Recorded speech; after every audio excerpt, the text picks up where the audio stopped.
Come one, come all to the Suns Jam Session podcast, where even though it is now August 3rd, we're finding fun and creative ways to bring you Suns-related content. Yeah, there's not much going on.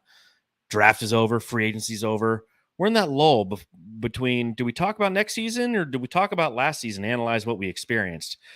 Well, we've got something different for you, a little game, if you will. And Matthew, I don't know if you recall, but this is a game that once upon a time, you and I used to play back when we were the Solar Report podcast. Do you remember this game? I do remember this game. And I remember last time I talked about it on the pod, someone was like, what the fuck is this shit? Why am I listening to this? But stick around because it's actually going to be more entertaining, right?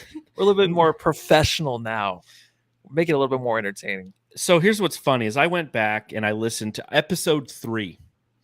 Episode 3 was start, bench, and trade anybody who wore jersey number 1 for the Phoenix Suns. It's something that we used to do back when we first started in November of 2019. We're now on episode 494, Matthew, and we're the exact same as we were on like episode 2. You go back and you listen to it. It's just a couple of jackasses talking about the Phoenix Suns and just trying to come up with creative ways to provide content. Back then, what we used to do, we weren't post-game podcasters yet. We started that for the 2020-2021 season, which ultimately resulted in an NBA Finals for the Phoenix Suns. But back in 2019, we would release 3 podcasts a week. We'd hang out in my garage.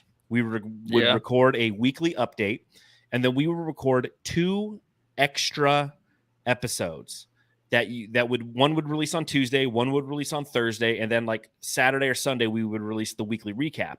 And that's the content that we would come up during the week is like, okay, start, bench, and trade anybody who wore jersey number 1 or the top 3 Suns dunkers of all time. And you're right, people would. For those of you who've been listening for all this time, thank you for your continual support. That's back when we had like 30 listens every episode and we weren't on YouTube yet. But there would be people who would comment, remember? They'd be like, what the fuck? Yeah. I got 20 minutes into the episode and they're like, just talking about guys who played in 1987. What the fuck is this shit? You're like, why am I even paying attention? I remember driving to your house and doing it. And what an exciting moment, because before we had like the video and we were actually doing YouTube, it was just weird because we didn't think of any other way to do it from afar, because I lived all the way in Ahwatukee. You were all the way in North Phoenix. Yep. I would always make the drive to do it in your garage, but we never even thought about like, oh my God, the pandemic's coming. And then like all of a sudden we're doing it by video. It's just weird because we're like, this is the only way we can do it. We got to record together, edit it. Remember you started editing it. Oh my God. Editing the audio. Hey, Matthew, you want to help me out? I'm like, yeah, I can do it. And then we would like take turns doing that. So it was so much more work back then. It seemed like. Now I will say, 2 things back then. There was a lot of echoing because we were in my garage and we had 2 mics, and I don't know how audio screens and all that stuff work. We were learning. So the audio wasn't great because there would be some echo to it. And I remember I would edit the episodes because there'd be so many ums and likes and stutters by myself. Like there was so much opportunity to be better. So when I went back and I listened to a couple of the episodes, because the reason I wanted to listen to a couple was to remember the rules. Because you and I came up with rules as we went through. I think we got all the way to jersey like number 6, right? We went 1, 2, 3, 4, which is a ton of people. Then 5 is obviously Dick Van Arsdale. So we just did a Dick Van Arsdale pod. And then 6 was Walter Davis. And I think that's where we were just like, people were just like, come on, man, talk about the Suns. And we're like, but it's in the middle of a pandemic now. I don't know like, what else to talk about. What do you want us to make another like what was like top 10? Like every day or every week there was always a new top 10 or Mount Rushmore of these certain players that did certain things this position. We just ran out of topics. What do you want from us? Here we are though now, right? I was listening to a podcast last night where the guy was talking about, he's like, I always get these questions from other podcasters of how to actually improve and get better. And then 2 years later I hear them like, wow, they were consistent and like now they're big time. And I'm like, wait, we've been consistent. And right? We're not big time. We're not that big time yet. It's been 3+ years. Yeah, we're coming up on 4, man. Yeah, we're coming up on 4th year. Yeah. Like, wait, what about us? Yeah, it's gonna be our 4th year. I think our 5th season. Yeah, whatever. We do it for fun, and that's why it's been fun doing these. So yes, again, welcome everybody to the Suns Jam Session podcast, formerly the Suns Report podcast, formerly the Solar Report podcast. I'm one of your hosts. I'm John Voita. You can follow Voita Voidy. I sound like my Mhm. boss. Whenever I'm on a conference call, What? he calls me John Voidy or Voda or He does it on Vita. purpose? No, Or he is just never gets my name right. Oh, okay. Ever. And like I've had literally been on like Zoom calls and people will text me and they're like, dude, have I been fucking up your name all these these past few years? I'm like, no, it's Voita. My boss can't get it right. But you can follow me at Darth Voita on Twitter. You can read my writing at brightsideofthesun.com. He is Matthew Paulisi. see, what's funny is when I go back and I listen to the old podcast, you used to call yourself Matthew Paul Lissy all the time. The Oh my God, policy. yeah. That was my thing. I don't even know what it was. That I'm trying was to your think. thing. And then the Go Home and Love Your Family, that became a thing. That started with the first episode, though. Was that the first episode? The second episode. The first episode I recorded solo, and the second That's episode you crazy. came on, and you said That's "Go Home and Love Your nuts. Family" from the second episode on. And Wow. yeah, obviously, episode number 500 is right around the corner. I doubt we'll do anything special. We'll be like, and it's Thursday. Let's start bench trade everybody who wore jersey number 40. No, it'll be the season, right? No, dude. Oh my God, no. Wait, we're what? at 494. No, hold on. Because I thought about this. Like 500 is coming up. I'm like, no, we're like 460 something. We're at 494. And then I took 30 episodes off, and then yes, that's why you're that's for what you. happened. For you, you're at 461. Yeah. I'm getting ready for 495. You're on 596 right now. Yeah, I've actually with all the ones I do with Aussie Suns fan podcast and Yeah. on He's on Fire. Like, oh, I think there's that one John on time his I was on couch. Fanning the Flames. Yeah. You know, Were you on the Fanning the Flames, the one that just came out? One time, no, not this most. Oh, okay. Good listen though. Good listen, cock beers. So I think that again, it's a reminder to everybody if you're hanging out with us. Thank you for doing so for all this time. We really appreciate it. It's going to be an interesting episode. So if you're listening to this and it starts to drag on, just carry on my wayward son. I get it. Continue meditating. Yeah, just go back to meditating or focusing on traffic so you don't get in a car accident. I'm having some Fever Tree ginger beer to go with my Moscow Mule, so I will pop one. I'm going to go home and love my alcoholism. Fill it up. This has got a lot of vodka and it's not going to have a lot of ginger beer. All right. I got a little well, you enjoy heavy-handed. I got a little heavy-handed. So let's talk about every Sun that wore jersey number 10, and then we'll talk about who of those players we would start, we would bench, and we would trade.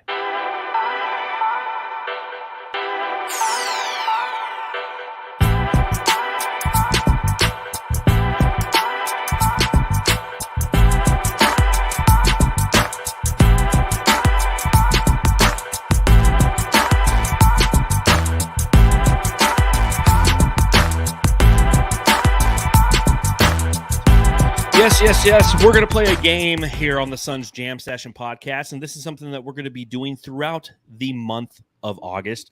On our Thursday podcast, we're just going to do a little educational history with a little game at the end where we call Start, Bench, and Trade. And it's pretty simple. What we're going to do is we're going to present everybody who's ever wore the jersey number 10, in this instance, in Phoenix Suns history, give a quick bio, and then we're going to determine of that group of players who we would start, who we would bench, and who we would trade.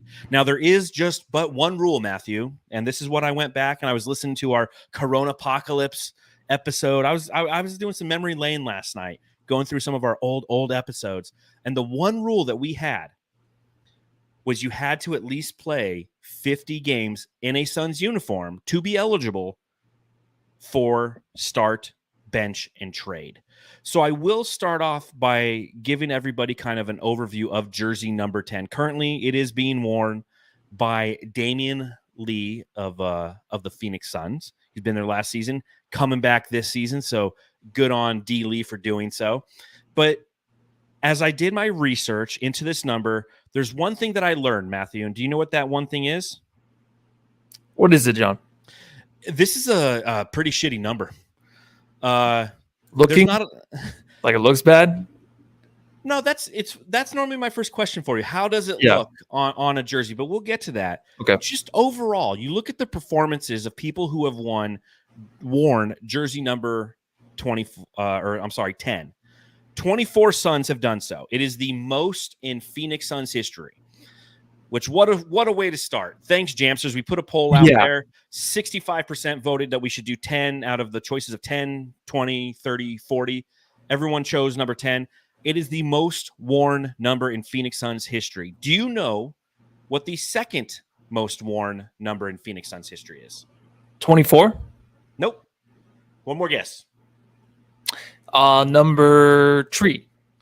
Number 4. Oh, close. 23 players have worn number 4. And when Chimezie Metu plays 1 minute for the Phoenix Suns this upcoming season, it will be the tied for the most worn number in Phoenix Suns history. So as we went through and we were looking at everything relative to jersey number 10, here's some interesting average stats. If you take all 24 players, the average number of games played in a Suns uniform is only 64.2, not even a full season. 4.8 points per game from this jersey number, 1.5 rebounds, 1.5 assists. That's it. So if you talk about the totality of this jersey, we've had a lot of duds, man. Yeah, it sounds like Austin Rivers' numbers there, doesn't it? He'd be perfect for number 10 if he were to come back. Yeah, no. The thing is, like, I remember on 2K when you couldn't choose any number at all, and I was like, why can't you? I was like, everything's retired. That's why I looked at all the good ones. And yeah, all the good ones are retired. The number 10 is kind of left there. Not a good looking number, but a lot of players will pick it up because they want the lower numbers. They don't like the big, thick numbers. They try to stick down there with like the preteens or right below the single digits, or right above it. So I think this is gonna be interesting, man. There's 24 players. Jamsters, can he hold on? Can you hold on just a little bit? It's gonna be fun, I think. Hold on, Jamsters. There's some interesting names on this list, but again, not a lot of real production came out of this specific jersey number. We have 3 all defensive first team awards out of this jersey number and only 1 6th man of the year award, and that's it. So let's get right into it. We'll start with the first Sun to ever wear jersey number 10, and that was in 1969 to 1970. His nickname was the Duck. It was Dick Snyder from the College Davidson, same place as Steph Curry. Played 87 games for the Suns, averaging 11.9 points, 3.9 rebounds, and 2.5 assists. Not a bad start, 11.9, 4 and 3 pretty much from jersey number 10. He was drafted in 1966 by the St. Louis Hawks, played ultimately 13 years in the NBA. He actually won a ring in 1979 with the Seattle Supersonics, but did not play in the NBA Finals. That's the team that actually beat the Suns in the Western Conference Finals in a Game 7. His last game played that season was 3 minutes in Game 5, which was a loss to the Phoenix Suns. And he's actually inducted into the Ohio Basketball Hall of Fame and did so in 2011. So a solid start for the franchise with number 10. Any thoughts on Duck Snyder? No, I love the nickname, though. A Nickname. lot of these players we're going to go through, I'm sure Jamsters are with me on this one. I'm not going to know who the hell they are. I'm just going to put it out there. You read the averages between everybody on there. There's a few that I know. Everyone else, love the nicknames that are coming up. There's some good ones. Yes. But that's the part that will stick out the most to me. And some of these we're going to go right through. Duck Snyder, 87 games, played a couple seasons in Phoenix. Good on him. 6'5" shooting guard. That's a good start. Who's up next, Matthew? All right, who we got next? We got Fred Taylor. Ooh. He actually played from 1971 to 1972. Wasn't Fred Taylor like a running back for the Jacksonville Jaguars? Right after the Suns, he went right to – no, wasn't he – wait, was he a running back for the Buffalo Bills in the Super Bowl era? Or no, that was Thurman Thomas. Oh, okay. Yeah. Anyways. The look on Matthew's face there. I was like, okay. I thought that's who it was. I was like, I think he was a running back, man. He's a shooting guard, 6'5", University of Texas at Rio Grande. Ooh. I don't know if that's still around or not, but 67 games, so you can choose him if you want.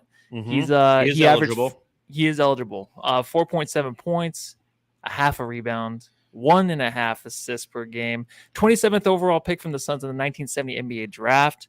Career high 21 points off the bench on 9 of 17 shooting in a 1-point loss to the San Diego Rockets on November 28, 1970. I feel like we should have like an old timing kind of radio sound in the background, like kind of like crack, like while we're reading this stuff. Like, we found this from a like this is old. This is old shit. I know, it's like 1970. Hey, Fred Taylor, see, he played really nice one time against. Yeah, no nickname for Fred Taylor. Quick career, but he is eligible, as you mentioned. The guy who I'm going to talk about next, Jeff Webb, not eligible. Only played 27 games for the Suns. He was a shooting guard out of Kansas State. Signed as a free agent in 1972. He previously actually played with the Milwaukee Bucks the season prior and won a ring with him and Oscar Robinson and Kareem Abdul-Jabbar. Played a total of 75 NBA games overall, and 27 of those were with the Suns. He wore number 10 in 1972. That's all I got on our buddy Jeff Webb. All right. Well, I don't know. I'm sorry. I don't know why I'm laughing at this. Because Okay, this is ridiculous. This is funny. No, this next name is funny. Oh yeah, it's a good one. This is a good one. Phil Lumpkin. Now, quick question: Phil left Lumpkin, is that So Says Jay? Our buddy So Says Jay has season tickets with a guy named Phil. Is it Phil Lumpkin? So Says Jay in the chat. Please let us know what you think. He's 6 foot tall. I think his friend is actually probably taller than that. I think he's as tall as me. So unless he had a growth spurt, but he was a point guard at 6 feet tall. Miami University, 34 games not eligible, but 2.1 points per game. Get this. 0.7 rebounds and then 1.4 assists. He was traded to the Suns by the Blazers for the 1976 second round pick. Played 82 total NBA games. Not a very long career. Won five class 3A Washington State high school titles. So good in high school, came to the NBA. Not so impressive, right? But he died in 2009 at 57 years old of pneumonia. And that's not hilarious. Jesus, man. And just so you know, on Philly Lumpkin there, he won 5 Class A. He won 5 Class 3A Washington State high school titles as a coach. He wasn't there for 5 years.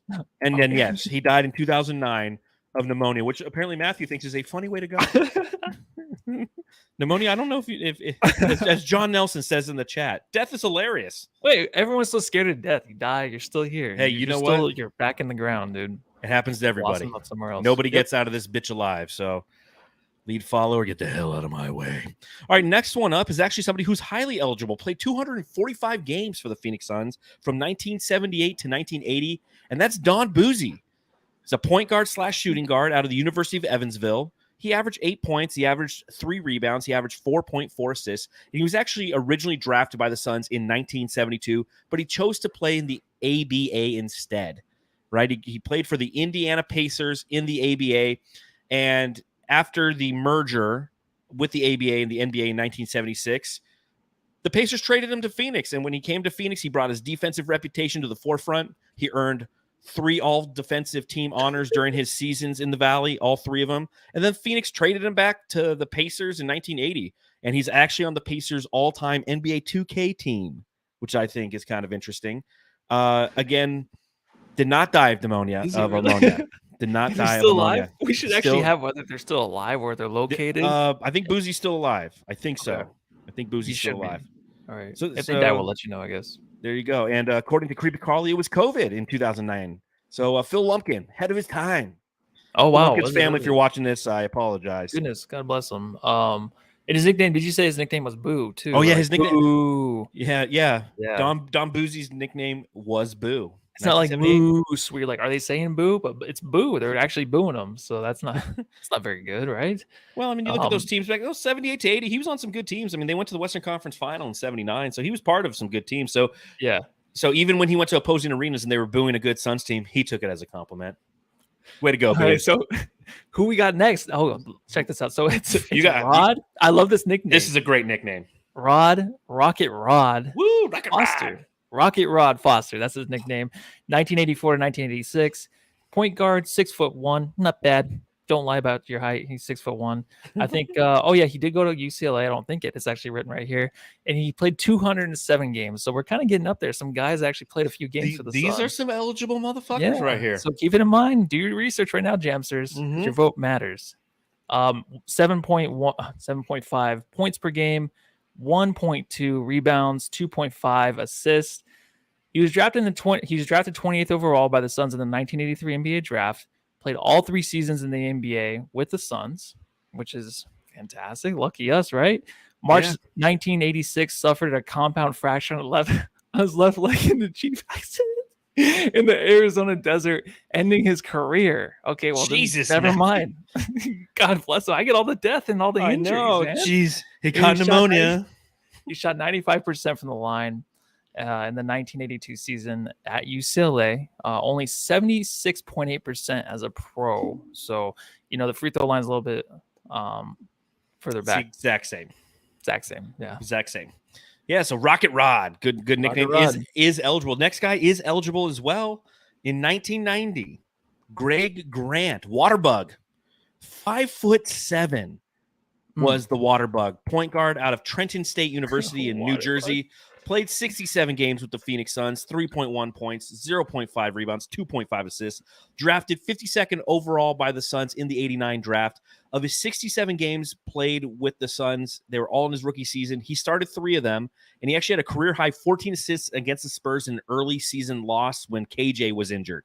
Other starters in that game were Tom Chambers, Sexy Jeff Hornacek, Mark West, Kenny Battle.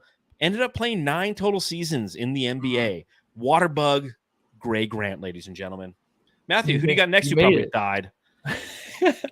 Dwayne Cooper, 1994. We're creeping up here. We're getting close. It's only 30 years ago now. So he was a point guard, 6'1", USC, 23 games played. Yeah, USC, boo. Just University of Spoiled Children. Right?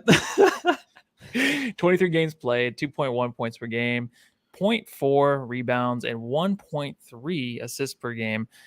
He played 2 NBA seasons. His first was with the Lakers. His last was with the Suns. All-team Pac-12 or Pac-10, excuse me, ahead of my time here. Pac-10 in 1992. Yeah, only 23 games. Well, I got you beat, Matthew, because the next guy only played 4 games for the Sun. He was a 10-day contract guy who had a total of 4 points and 9 fouls in 34 total minutes with the Phoenix Suns. And even though he played 7 NBA seasons and played on the U.S. national team in the 1998 FIBA World Championship, he only played 4 games for the Suns. And that was in 1996. That was David Wood. He was 6'9", so thus far the tallest guy to wear jersey number 10 in the history of the Phoenix Suns out of the University of Nevada. That's all I got. Ineligible. Guy. Carry on. Next. Okay, I like when he did that with the fun facts thing first. I'm going to go another 10-day contract guy right here. He's back-to-back 10-dayers. Yeah, he's only played 8 games in the NBA career, and no idea how he got the moniker. Silk moniker. He was from UNC, 8 games played, 2.4 points per game, 0 assists per game, so pretty much a ball hog. I don't think that's even possible. Even I can get a 0.01 assist. And he was 6'4" shooting guard. Dexter Bonnie. If you want to say Bonnie, not sure. 1997. 10-day contract guy. It doesn't matter. Well, let's go to the next guy, man. Sam Cassell wore jersey number 10. You might remember him. Point guard from Florida State University. Only played in 22 games as a member of the Phoenix Suns. He averaged 14.8 points per game, which is the most ever averaged in a stint as a member of the Phoenix Suns in the jersey number 10. He averaged 4.5 assists, which is also the most assists averaged by anybody who has worn number 10 in a Phoenix Suns jersey. But again, only 22 games, not eligible. He was traded to the Suns with Chucky Brown, Mark Bryant, and Robert Horry from the Rockets for Charles Barkley after they beat the shit out of us and tore our hearts out in back-to-back seasons. He came to Phoenix. He was a 3-time NBA champion, 2 with Houston in his first 2 years, 1 with Boston in his final season of 2007/8. The Suns were 0-10 in games in which Cassell started and 7-15 when they traded him. He was traded to the Dallas Mavericks with AC Green and Michael Finley for Tony Dumas, Lauren Meyer, and Jason Kidd on December 26, 1996, and he's currently a bench coach with the Celtics. Sam Cassell, ET phone home. Yeah, a lot of stuff around that guy. Jeez, man, could go on and on for days there. This guy's out of Colorado State. He's a point guard / shooting guard, 6'3". Milt Palacio from 2002. I did pronounce it right. He only had 1 start with the Phoenix Suns. Traded by the Boston Celtics to the Suns with Randy Brown and Joe Johnson for Tony Delk. There you go. Yeah. 0, right? Or just 1-0, I forget. 0. And Rodney Rogers, man, that guy was a tank. A little short, little T-Rex arms. Shout out to Evan from the He's on Fire podcast.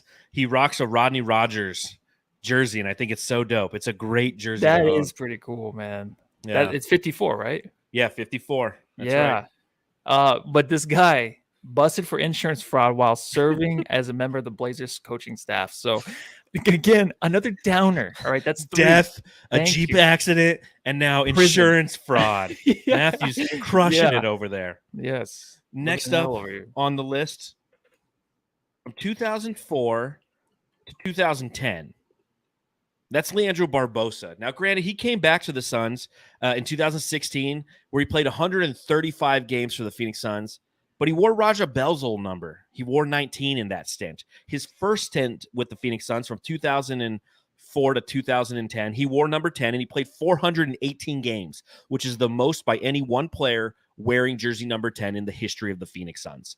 He was drafted by the Spurs, but he was traded to the Suns for a 2005 first-round pick. Currently holds the record for the most points by a rookie in their first start. And he did so scoring 27 points.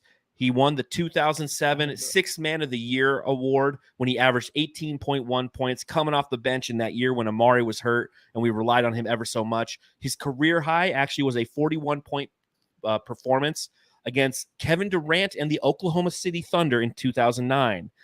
Yes, folks, the Brazilian Blur has been around since Kevin Durant was playing and like his third or fourth season. And we ended up trading him to the Raptors for Hedo Turkoglu in 2010.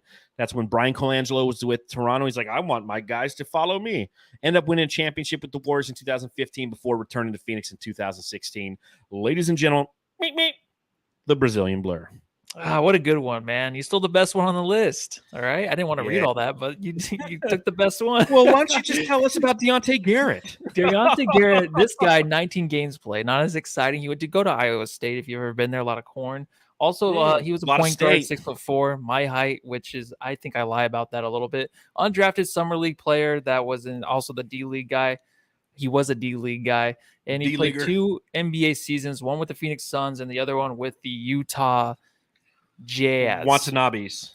I was just gonna say. I was seriously just gonna say Utah Watanabe Jazz. Next up, 2 games played, 10-day contract with the Suns. Only played 8 minutes with the Suns. Is a guy who is currently a career 40.3% three-point shooter, playing with the Brooklyn Nets. You guessed it, Frank Stallone. No, I'm kidding. It's Seth Curry. Seth Curry in 2015 did play for the Suns. He wore jersey number 10, 6'2", point guard / shooting guard out of Duke. 2 games played, 8 minutes with the Suns. It was 2015. We're like, yeah, we don't need talent. Fuck this guy. Yeah. That sucks. When I saw that, I was like, wait, what? I totally forgot about that dude. Yeah, I remember. But I got another brother from, I think, the same mother. Maybe a different mother. Maybe. Oh, this is the brother of Goran. Everyone is a big fan of his, I'm sure, out there. And we kind of let that guy go too, which was probably a mistake. This is Zoran. Dragic. He was a shooting guard, 6'5", from Slovenia. He actually played with his brother. I'm sorry. November 15, 2014. He played with his brother, Marcus Morris. Am I reading the same guy? His brother, Morris. Marcus Morris, and Markieff Morris. I was like, wait, what? I thought you were saying like his brother. I'm like, wait, is this the same twins? Okay. But yeah, so let me finish that. So he played with his brother along with Marcus and Markieff Morris, marking the first time these 2 set of players actually they played on the same time at the same time and on the court together. 2 and all that. I just screwed that whole 2 thing brothers. I had to scroll over on this thing. It was like cut off halfway through, so I had to like scroll over and fuck it all up. He traded with his brother to the Miami Heat. Suns received Danny Granger and a 2021 first-round pick and became Trey Mann. He scored 6 points as a member of the Suns. So I remember those days that we used to get the brothers, even like Blake Griffin's brother. Yeah. Forget his name, but we had him on the team. That was what pretty was Blake Griffin's tragic name? I don't remember, but he looked like a Harry Potter character or something, man. What was his name? I know somebody in the chat's going to say it. I know somebody. Is it Blake? No, it's Blake Griffin. And I don't remember his brother's name. Idea. But we got Robin Lopez and there was Brooke Lopez was the better brother. Yeah, we always got the shittier of the 2 brothers. That was the middle 2000s. Marcus was better though than Markieff. Marcus, right? yes, but they both ended up playing on the team. Yeah, like we never got Blake Griffin to make Blake and Drake Griffin. What was interesting about Zoran Dragic is I think when I go back and I look at this list and I see his name, I always felt like he played more. And like you said, he only played 6 games, but I just think it was another one of those things. Yes, thank you, Gavin, from the Aussies Suns fan podcast. Taylor Griffin, that's right. Taylor Griffin. So here we are. Now we're going into 2016. These are the dark times. One thing I will say to anybody who's listened to this podcast, once again, thank you. You're fucking amazing. Like, God bless you for doing so. We got 31 people watching right now. We got one person who's going to be listening to this thing tomorrow being like, why the fuck are they just naming off random Suns players who wore jersey number 10? What was Lissa even talking about there just a minute ago? Brothers what? So says Jay, my youngest. Why are they doing this? Just because? Yes. Yes, that's what we're doing. Yeah. I don't know if Charlie's your youngest, but Charlie, yes, that's what we're doing. When you go back and you go through these eras and we're going through the different jersey numbers, whenever we start to hit like 2014 to like 19, it's just dark times. Like I've got on this one, Chase Budinger. Now we might remember Chase Budinger. He went to the University of Arizona. Yeah. Right? But he's somebody who came to the Suns, played 17 games in 2016. It was the last stop of his 7-year NBA career. And now he's a professional volleyball player. Like, enough said. Yeah, good for him, actually. I like how the ending you have there of like his life or his career as a volleyball player, not just in his prison whole or family. Dead. His whole yeah, my guys end with like a productive career outside of basketball. Yeah. Your guys are like, I got in a Jeep accident, four-wheeling in the Arizona was drafted desert. by the Rockets, right? Yes, I remember that. Yeah, I remember because he came here, and I remember there was a girl I worked with that was a big U of A fan, and she went to go see him because he went Chase to U of Budinger. A. But like his whole family is like his brother's a professional volleyball player, his sister is, like his dad really creates volleyball apparel. I don't know. But I had no idea he was still doing that. Yeah, he's still a professional volleyball player. Chase Budinger, U of A. Oh, who do you got?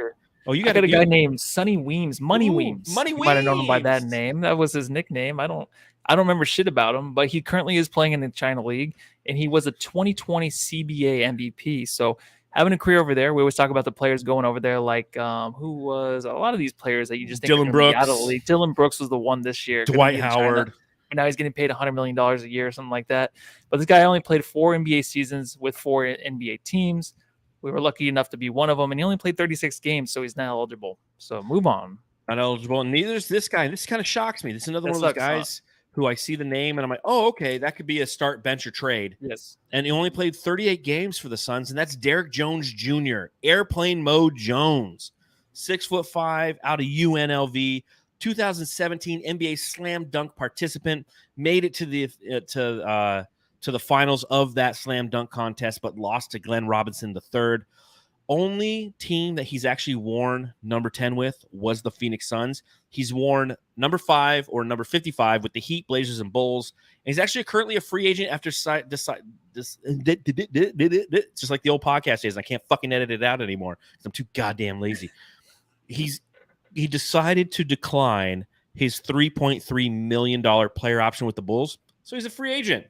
So, China Basketball League, Derek Jones, Airplane Mode. Might be there, yeah. This next one was actually pretty famous, too. A lot of people were on his. Yep. It was during the time, like you said, where we're kind of looking for a point guard. This is Shaquille Harrison. I think everyone kind of remembers him. Harrison, baby. Yeah, he was freaking jacked, dude. This guy was 6'4", looked like he was probably 6'6", but he signed with the Suns and waived, then signed to a 10-day contract and then a multi-year, then waived. So back and forth. And that's the way it was with him. It was kind of like, can we see what we got in him? But it wasn't right. We were going through point guards at the time, man. He had a chance for more minutes after Marquise Chris and Brandon Knight were traded, but lost out to Isaiah Cannon, a guy that broke his foot. That was like the year where everyone was breaking their ankles. Yeah, it was his leg. I thought it was just his ankle that went the other way. Everyone was doing that. Isaiah Cannon I used to always call him the one-man fast break killer. He'd be on a fast break, it'd be a 3-on-1, and he'd just pull the ball back. And so one time he actually went to the basket at the beginning of like the 2018 season, 17 season, and he blew out his leg. That's so depressing. It is, because those fast breaks would he's like for Leandro Barbosa. This guy's like halting and then falling off the cliff. That's what they should have played in the arena. Like Isaiah Cannon's leading the fast break. It's like just turn off the lights. Just turn go ahead and run our elite half court offense. Back then, when it's like Alex Len, but there's some other names too, Elliot Kobo and also Akobo, which is one of your favorite players, obviously, right? A guy that was never given up on, and DeAnthony Melton. You know, he wasn't too bad. He had a wall. He's the one we should have kept. Yeah, he was good. Played for the Bulls too, the Jazz, the Nuggets, the Nets, the Blazers, the Lakers, and currently a free agent. Another free agent. Well, I've got Emmanuel Terry, another 6'9", our second 6'9" guy, Generally, it's guards who have been wearing jersey number 10. That's what I've learned, Matthew. But Emmanuel Terry from Lincoln Memorial signed a 10-day contract with the Suns in 2019, played 2 games, and he's currently playing in Turkey's Basketball Super League. Oh, very cool.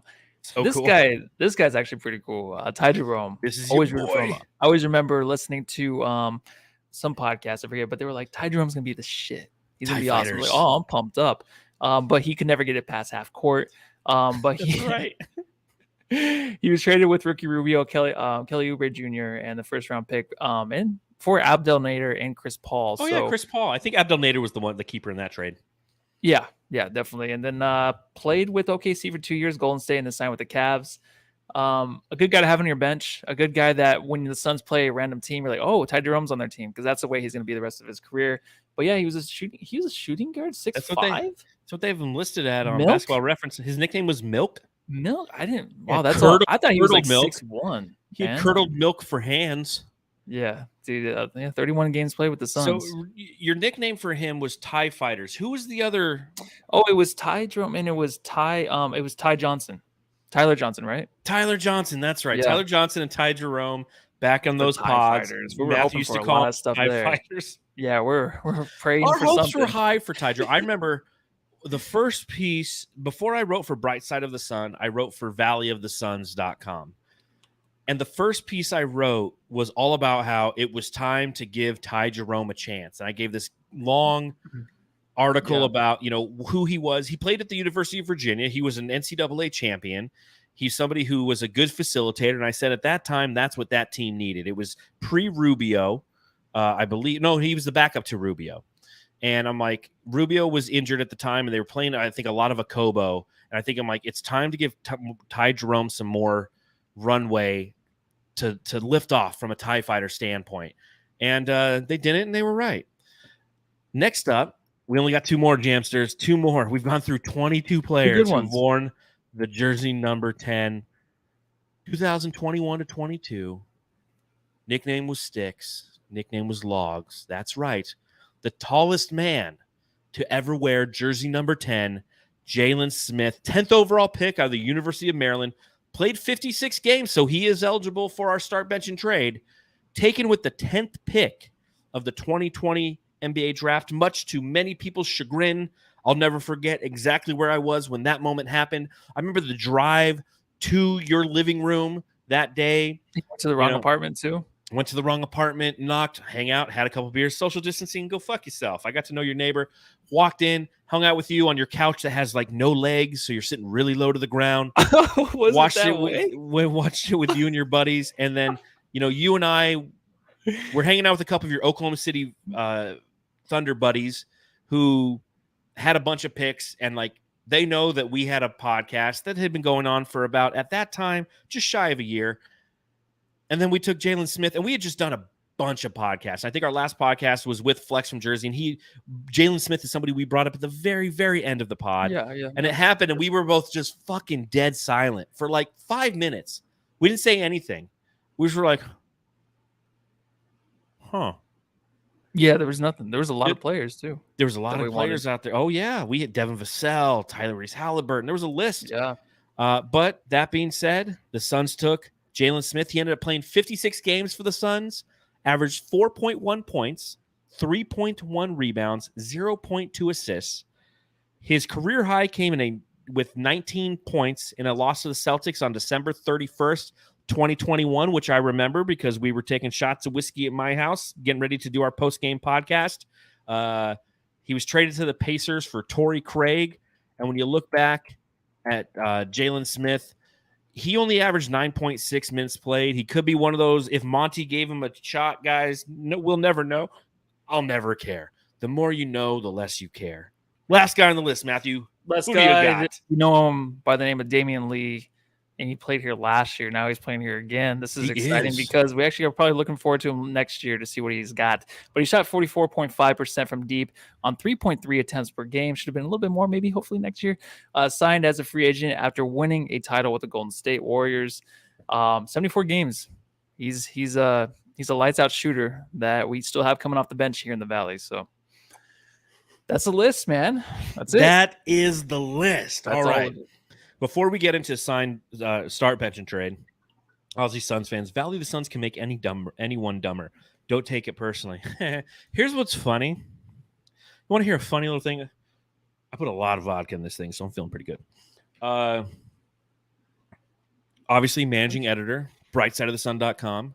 But who sponsors our podcast, Matthew? Valley of the Suns, right? Yeah, Fansided, who runs Valley of the Suns. So how dare you? I run one site. If you go to valleyofthesuns.com right now, and you go and you look on their homepage, there's the Suns Jam Session podcast. Right there. You can every time. So I've cornered the market on those two. I just got to get in with PHNX, and I'm ready to go. All right, so here we go. Here is how the game is played. We've just went through 24 motherfuckers who ever wore jersey number 10 in Phoenix Suns history, and now we're going to play a game. We're going to pick one of those guys to start, one to bench, and one to trade. Now, there's some caveats here. You could trade the guy because you think that it's the best returning value that the Suns could receive because guess what? He played very well for the Suns, and you want to get something back, and he could give it to you. Or maybe you want to trade him because you don't like the guy. But after all of those guys, 24 guys who've played in Phoenix to wear jersey number 10, out of 419 total players in the history of the franchise, 6% of all players who've ever played in Phoenix have worn jersey number 10. Only 8 are eligible by our standards, Matthew. Only 8 have played more than 50 games. Dick Snyder, who wore the jersey first overall. You have Fred Taylor, who did it as well. Next up on the list, Don Boozy, Rod Foster, Rocket Rod, your guy Rocket Rod. Greg Waterbug Grant played over 50 games. Leandro Barbosa, Jalen Sticks Smith, and Damian Lee. Those are the 8 guys we get to choose from for start, bench, and trade. So who goes first? You go first and I go first when it comes to start. Who are we starting? Okay, I'll go first. All right, I think everyone's with me on this one. I think it has to be Leandro Barbosa. Okay. Has to be. Great bench player. Could have been a guy that would have been a future point guard for the Phoenix Suns if Steve Nash wasn't there for so long. And a guy that I kind of look back on and I'm like, I should have enjoyed him more. For some reason, sometimes I'm like, I took him for granted too much. I don't think he really run an offense, but a fun fucking guy to watch on the court. And out of this whole list, he's the most awesome. There you go. There's a reason why. That's why I'm choosing him to start. Well, I mean, out of everyone on the list, 418 games played, 12.6 points, 2.4 rebounds, 2.6 assists. Sam Cassell had some great numbers, but he only played 22 games on a long enough stretch of time. Personally, I think Sam Cassell is the most talented player that we've ever had wear the jersey number, but he wasn't here long enough. While I agree that Leandro Barbosa is an amazing player, he doesn't slot into my start. I'm actually going to start with Don Boozy. 245 games played. He had 8 points, 3 rebounds, 4.4 assists. A defensive stalwart. He led the league twice in steals and twice in assists before being traded to Phoenix, where his numbers dipped a little bit, but still made 3 consecutive all-defensive team. Now, again, that's who I'm starting, but I'm benching Leandro Barbosa because he's a 6th Man of the Year award winner, and that's where he thrives, is coming off the bench. So that's my bench guy, is going to be Leandro Barbosa. Who do you have coming off the bench? I was like, Don Boozy, he's still alive. Okay. I just didn't know if he counted or not. No, he's alive or not. Well, not being alive is not a prerequisite for being not on our list. Just 50 games. Yeah, just has to play Heaven 50 or games. hell. Yeah, heaven or hell. And also, I read his name, so he's at least alive because you didn't. Yeah, he was great out. Yes. He played for the Suns in 1975. He was a recovering heroin addict. He's a whore on Van Buren. All right, so you're going to bench Leandro Barbosa. I'm going to bench Damian Lee, obviously, because he's 6-man potential in a way, but he's kind of just below that a little bit. I think he has potential sometimes, some nights, but I think he's just an exciting player to have come off your bench. Obviously, if he's just shooting the threes, did too much last year, but I'm really looking forward to him this next year to where he can just sit there and just knock down threes, win us a game by putting up 15 points in a quarter or something crazy like that, if we're not already up by 20 points. But he's definitely a dude over this whole list, which 75% of them I don't know. But he sticks out the most, right, Jamsters, to where you're like, oh, you're thinking bench. I'm thinking Damian Lee. Damian Lee is everything that Landry Shamet couldn't be with the Suns. And you're right. Coming off the bench, he's a damn good pick. Yeah. 44.5% coming off the bench. Now, granted, a lot of that was earlier in the season, and a lot of that's when the team was healthy and he could play within the confines of his role. When people got hurt, he had to try to be more of a ball handler, and that's not what he did good at. He's a fucking horrible defender. So, yeah, I see where you're coming from there. I don't blame you. Who would you trade? So I'm going to trade the guy that's traded for Torrey Craig every year, and that is going to be Jalen Smith. Just the 1 year. But, I think the funniest thing is Jalen Smith, if he goes to the Pistons, what a great pickup. And then they could trade him for Torrey Craig there. So I'm gonna have him off my bench. I think Jalen Smith, the whole sticks thing, I remember going through the drama of, game by game of just like, oh, this guy is improving. He's a stud, right? He showed a lot of talent. He has some promise. So that's good on the trade block. It is. And it's good for the receiving fan base. Is like, hey, this guy has some highlights. What do we got in him, right? It's exciting on both sides because you can kind of get what you want in a trade from him with him in it involved because he has enough talent. He has enough upside. I still think. I agree with you. Jalen Smith is ultimately my trade. And again, when you look at this list, and there's 8 guys again who are eligible for this, but I don't have an emotional connection to Dick Snyder or Fred Taylor. Hot or Rocket Rod Foster, who Ted Lubin in the chat made up. He would cut because he broke his leg in the desert, but we're not cutting. We're trading. That's the difference. We're trying to get some return value out of this. You can't get some trade value for a guy who wrecks his Jeep in the desert in March of '86. With Jalen Smith, I have that emotional connection where I just felt I was done wrong. There's been so many moments over the past 5 years for the Phoenix Suns and 4 years of podcasting about them in which the Suns have done right. And they did what we thought they should do, or they at least turned what we thought they shouldn't do into something positive. Jalen Smith was the one just question mark. As we referenced earlier, there was so much more opportunity there. It's one huge miss for James Jones. And I guarantee you this, when James Jones departs this organization and people talk about his epilogue, they'll go through all the amazing things that he did. He signed DeAndre Ayton, he signed Mikal Bridges, he signed Cameron Johnson when nobody thought he should. He turned draft picks like that were developmental ultimately in Mikal Bridges and Cameron Johnson into Kevin Durant. He brought in Bradley Beal. And he drafted Jalen Smith instead of Tyrese Halliburton. Like, that will always be part of his subtext. So when we talk about trade, which I didn't even bring up the graphic, when we talk about trade, jersey number 10, I would trade Jalen Smith. To your point, one, his career's not done. I can't go back and be like, well, ultimately, if you look at Fred Taylor, he played 67 games as a pro and he didn't pan out. We don't know what's going to happen yet with Sticks. It's not looking good, but I say you trade him every day and twice on Sundays. Yeah, no, I was thinking when you were saying that, is there any chance that they got Jalen Smith to see if he can replace DeAndre Ayton? No, I don't think so, because they didn't give him the runway to try to, right? Like, he didn't get enough play. Like I said, he averaged 9.6 He just played so good minutes. at the center position. I liked him at the center position. I did too. He's a rebounding machine. Yeah, he's pretty fucking awesome down there. Like, if you had Jalen Smith right now on this Suns roster, you could literally go, you know what? Jalen Smith could be a starter. We got DA. We got Beal, Durant, and Booker. Put Jalen Smith out there and just have him fucking be a beast on the boards and block the ball. Like, have him be an ultimate defender. He sucks at shooting threes, though. I think he's like a 29% career three-point percent shooter. So you completely take that aspect out of the game.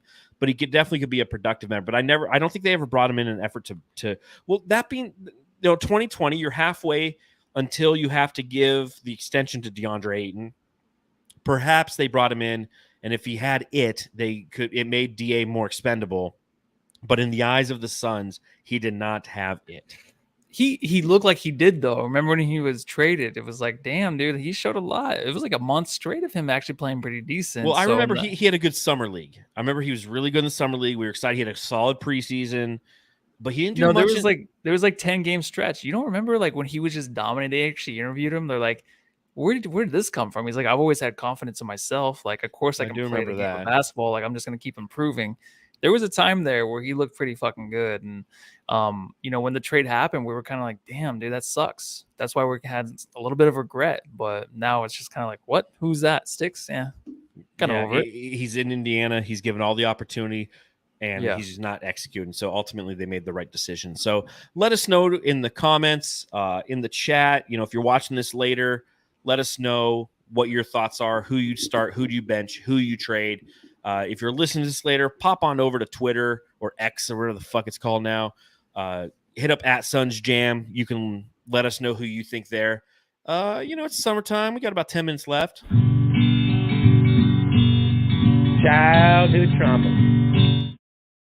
Childhood trauma. Do we have any topics, Matthew? You had ghosts last time, and I was like, damn, man, I wish I had though. I don't have any supernatural stories. Yeah, I think I brought that up too because I've been watching a lot of Ghost Adventures while I'm working. Like, it's in the background. It's the funniest thing now. I used to be so scared of it when I was younger, you were, like pussy. last year. But now I'm just like, oh, this is actually pretty fun and stupid. But I don't know. What do you have in mind tonight for? I don't know. I'll let some of the Jamsters, if you have any childhood trauma topics, go ahead and type them in the chat. I will say, obviously, it's the off season, trying to just kill some time.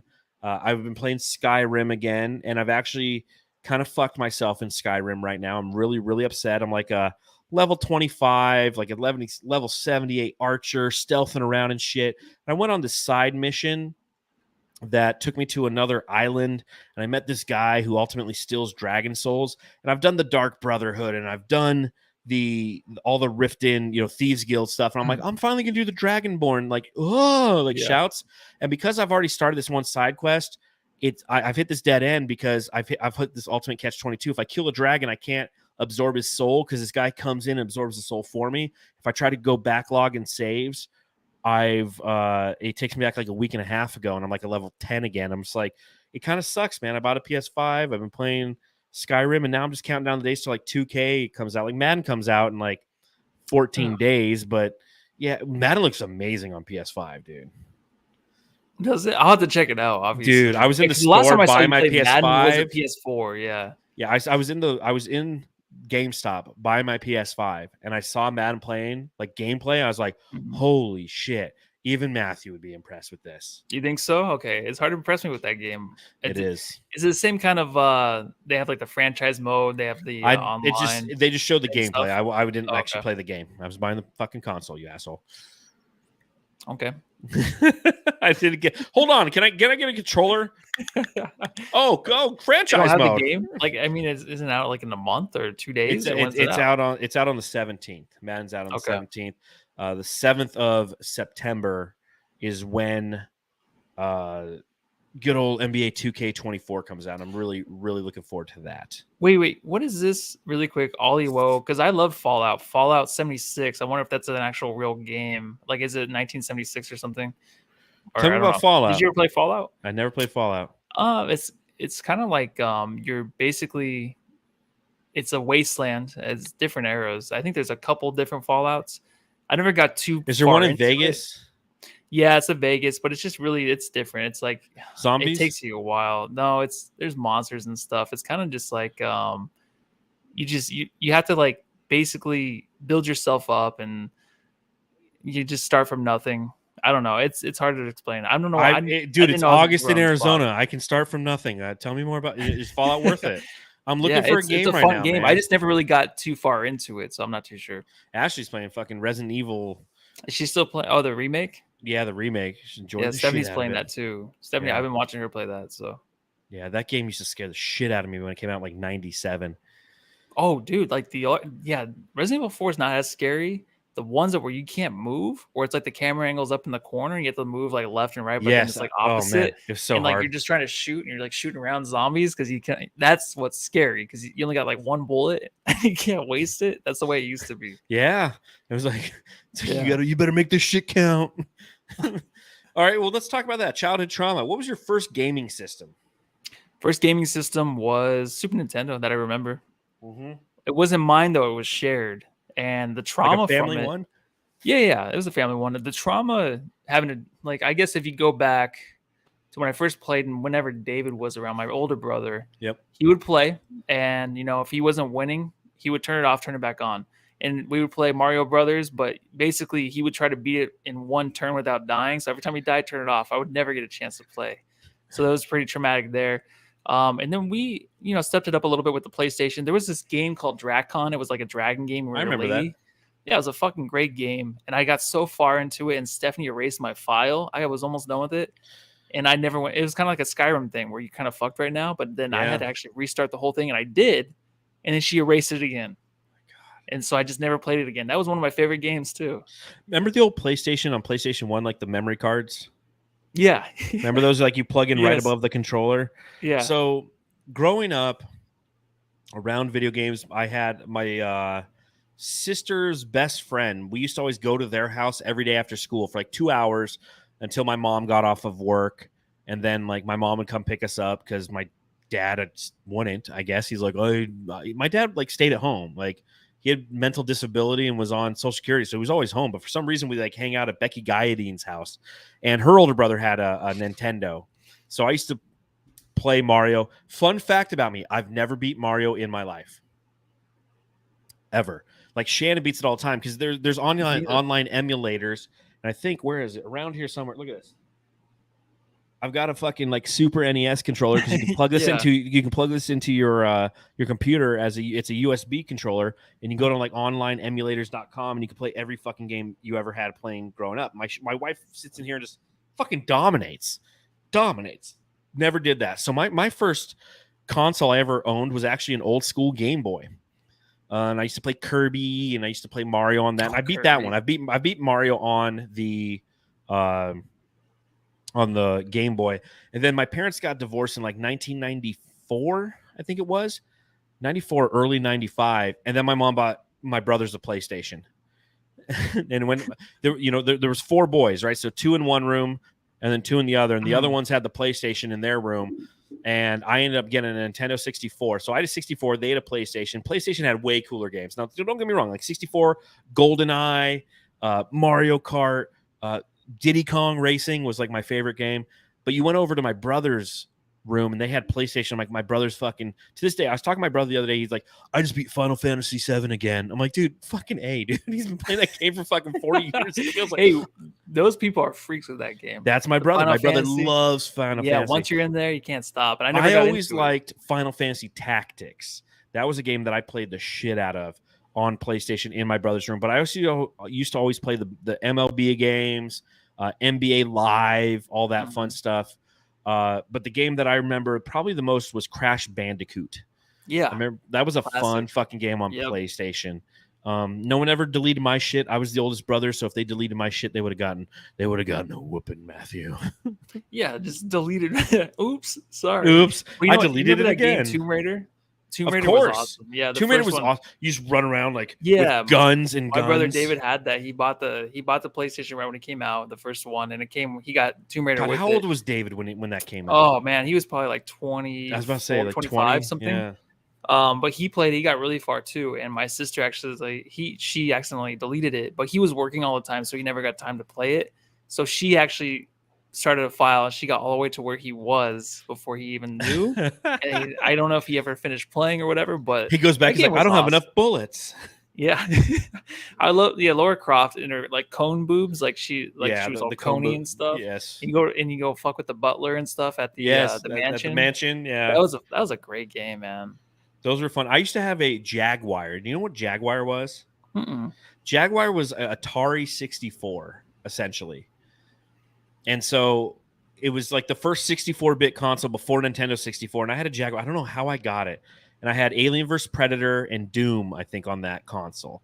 And I played the shit out of those. And then I had a Dreamcast. That was probably one of my favorite consoles I ever had. Do you remember the Dreamcast? Yeah, I never had it, though. Sony Dreamcast. So that's the console that I had, like, NBA 2K, like the original 2K, which came out in 2K, NFL 2K, so the one with Allen Iverson and Randy Moss. Yes, the football game was awesome. It was amazing. Sega, yeah, Sega. It was Sega Dreamcast. That's right. Because I also like to this day in my garage, I still have a 64. I still have my Sega. I still have my PS. No, the only PlayStation I've never owned is the 3, and you own that. I remember when you had one. Yeah, I've had all of them. I had a PS1, a PS2. I got stationed in South Korea. The first thing I did when I got stationed in South Korea is I went down to the PX and I bought a TV, and I went to buy a PlayStation 3. It was 2 or 3. I think it was 2 at the time. It was 2003. And they were out of them. So I had to get an Xbox. And I became an Xbox person. I had an Xbox and Xbox 360 until you and I lived together. And I bought a PS4 at that time because you had the PS3. I'm like, the fuck, Xbox sucks. And that was just me. And now I'm back to the PlayStation guy. Yeah, I've always been a PlayStation guy, but Xbox is pretty nice. I mean, the Halo game, that was always my favorite online game. I've never played Halo in my life. It's good. It's addicting. Everybody loves an online game. Yeah, it's just the storyline's okay, but the online is just so much fun. I think when you actually have a couple people playing, like LAN parties back in the day, where you bring TVs over, and if you all hot in one room, y'all playing together. Well, so what we did that's what we would do in the military, and everyone would bring, it was all Xboxes because that's all the PX had, and so the two things that we would always play, they'd always have Halo parties, and I never played because I'm like, I'm a sports guy. And so we did Madden parties. And I remember back in 03, 04, I was playing with the Cardinals on Madden. I would fucking dominate. But those were also the years that like Michael Vick were out there. So the guy who was always in the finals was always the team that had fucking Michael Vick. It was just a cheat code in those games. But it was Madden parties on Xbox back in the day, man. Those were fun. Yeah, I played all in one all in chat. I played in one of the Madden. Yeah, Madden was the best. It was back in the day. It was awesome. And then 2K was better. But then Madden, the tournament I played in, I was in the finals and I lost to some guy. And I almost beat him. He was kind of being a dick because he was really good. And he almost lost to me on some stupid play he was trying to mess around with. But I was so close. I used to be really fucking good. I used to beat everybody. We used to have you play a season and you play head to head. We used to do that. We used to do that in the Army too. Everybody, dude. Like that's what I did when I was stationed in South Korea. Is exactly that. Is we would play seasons. We'd get together. Like that's what you do every night after. I was a cook in the Army for 10 years, and when I was on active duty and I was stationed in Korea, that's what we did to kill time. Like there were the guys who go out to the bars and just get faded, and then like they come into work the next day just like hungover and hating their lives. And there's like the rest of us nerds. Like our cook whites are pressed all nice, because like I hate a hangover, dude. It's like my number one thing I hate most on this planet. So at an early age, I was stationed in Korea right after I turned 21. Like I should have been fucking stupid. I was just like buying jerseys and playing fucking Xbox Madden like a nerd, dude, and watching movies. I still have that. You know that fat book of movies I got, right? Of all my DVDs. Yeah. Like when I was over there, I just bought DVDs. I got like 500 DVDs. Yeah. They're all organized, numbered. Like I'm OCD, people. You have no idea. Like when it comes to my movies, and if you look at my Spotify playlists, they're like so pristine. I'm OCD it's a good about playlist. That shit. Every time like we go on a long road trip or anything, you always have like the best songs. I'm like, dude, like these, like I always try to put together some stuff, but then I get kind of lazy. But yours is like really deep, really in depth, and it comes out like every other song is like hits you in a different way. It's a different genre. It's nice. Love it. Follow me on Spotify at Darth Voida. Yeah, I know. I always forget. All my shit's there. It's like it's so, and like I make the little graphics for my playlist. It's like 2K23. It's like in like neon and shit. I'm such a fucking nerd. That's so cool, man. Well, that was fun talking to you. I forgot people were even listening. Yeah, are we still on? Kudos to the people who are hanging out. Look at John Nelson. Thanks for sharing your life. We should hang at a bar sometime. We should do our own version of like life advice that Ryan Russillo does. That's like the biggest. I don't even listen to his pod anymore. I fast forward to life advice. It's so good. It's so good because it always hits on everything. Like, oh fuck, dude, that's awesome. Yeah. Well, I hope people enjoyed that. I'm just sitting here. This is the first vodka I've drank all week, and since our last pod on Monday. And I just kind of got lost just shooting the shit with you, and I forgot we were almost recording. So hope everyone enjoyed the childhood trauma or whatever the fuck that was. And jersey number 10, we hope you enjoyed that. So we will be coming to you live again on Monday. Looks like we're gonna have Suns Uni Tracker is actually gonna come on the show. Oh, that's exciting. I'm very excited to have him on the show and talk about his passion, his sources, and just how he navigates that whole design world and understanding kind of how to obtain information about the new jerseys that always come out for the Phoenix Suns. So tune into that show on Monday. Next Thursday, we'll be coming to you live again, and we'll be doing jersey number 20. So who knows what kind of crazy shit's going to happen. I will say jersey number 20, a lot more interesting than jersey number 10, in my opinion. You have Jermaine O'Neal, Dario Saric, Josh Jackson, my guy, Corky Calhoun. Tune in, people. It's going to be good. Yeah, go home, love your family.